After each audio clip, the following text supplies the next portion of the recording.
All right, so for 168 hours, we've been talking about how we don't just fit Jesus into our lives, but how we invite Jesus into all of our lives. We don't just try and find little spots in our schedule where we can make time for Jesus, that we just start with Jesus and we build the rest of our lives around that. So I was thinking about these mission trips we go on every summer, and if you haven't been on one, A, you should go. They're amazing. But B, we have a couple rules. Obviously, it goes without saying. Don't get dead. Like, rule number 1, 2 through 18. But one of our other rules, and if you've been on a mission trip, you've heard me say this, is we tell all of our participants to say this every day. Here are my hands. How can I use them? And the reason we ask that question is like pretty simple, right? Like after a meal, maybe we're going to volunteer to help clean up. Or if we go to a service site, if we go out to work somewhere, we can just say, hey, I don't know what to do, but here are my hands. How can I help? It's a way of saying, I'm sure there's a way I can help. And maybe all I have are like my hands, but like I can put these to good use. I can do something with this. I think I'm supposed to serve this week. And that is the kind of faith that Jesus invites us to have. Jesus invites us to have a here are my hands, how can I help kind of faith. And that might seem like weird, like what kind of faith is that? I've never read about that in the Bible. Pastor Matt's never preached about that. Let's change the way we think about that a little bit. There's this guy in the Bible named Zacchaeus.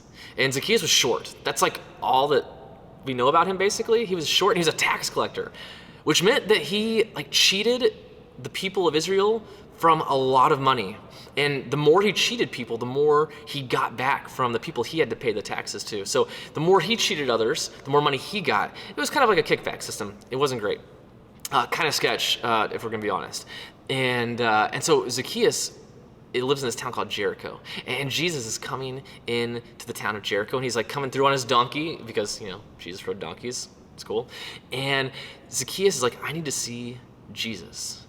I don't know why. He just decided, like, I need to see this guy. And so he climbs up this tree because, short. I don't know if you've ever been like in a group picture and you're the short person and some reason you can't get to the front and do like the sorority squat.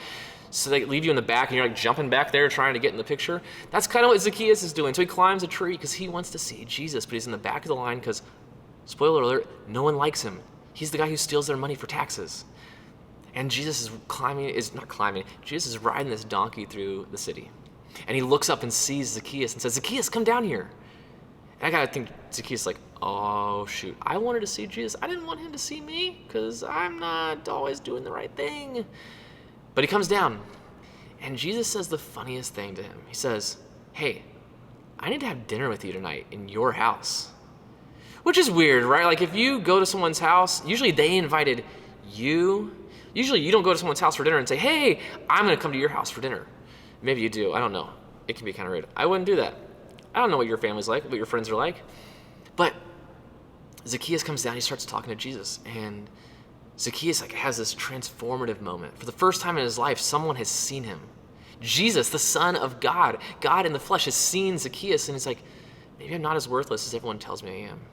And so Zacchaeus does this crazy thing. Some people, when they meet Jesus, they drop everything they're doing. They drop their nets. That's what the disciples did. They dropped their fishing nets and just followed him. Some people today go off to Africa or South America to become missionaries. They just drop what they're doing. And some people are more like Zacchaeus. They meet Jesus and Jesus transforms their life, but they don't drop all the things they're doing. They just take what they're doing and ask, here are my hands, how can I use them? For Zacchaeus, he says, hey, Jesus, here's my job. How could I do it differently? How can I do it for you? And so he says to Jesus, everybody I've taken money from, I'm going to pay them back 2-4 times what I stole from them. And I'm never doing that again. Jesus transforms Zacchaeus' everyday life. He doesn't go become a pastor. He doesn't go become a rabbi. He doesn't become one of the disciples like the other ones who follow Jesus. He just takes his everyday, ordinary life and says, God, what could you do with this? There's a moment in the Gospel of John where John the Baptist is teaching. And he says, he must become greater and I must become less. He's talking about Jesus, and he's saying, Jesus has to become greater. I need to become less. When people see me, they ought to see Jesus in my everyday life. Now, John was a prophet. He did some crazy prophet-y things. He went out to the desert to preach and ate locusts. He was a weirdo. But the idea was the same for John as it was for Zacchaeus. When we follow Jesus, it ought to change everything. It doesn't mean we have to change all of the labels and all the stuff that we do. It just means that Jesus transforms him. And we start to ask, Jesus, here is my stuff. And how can you use them?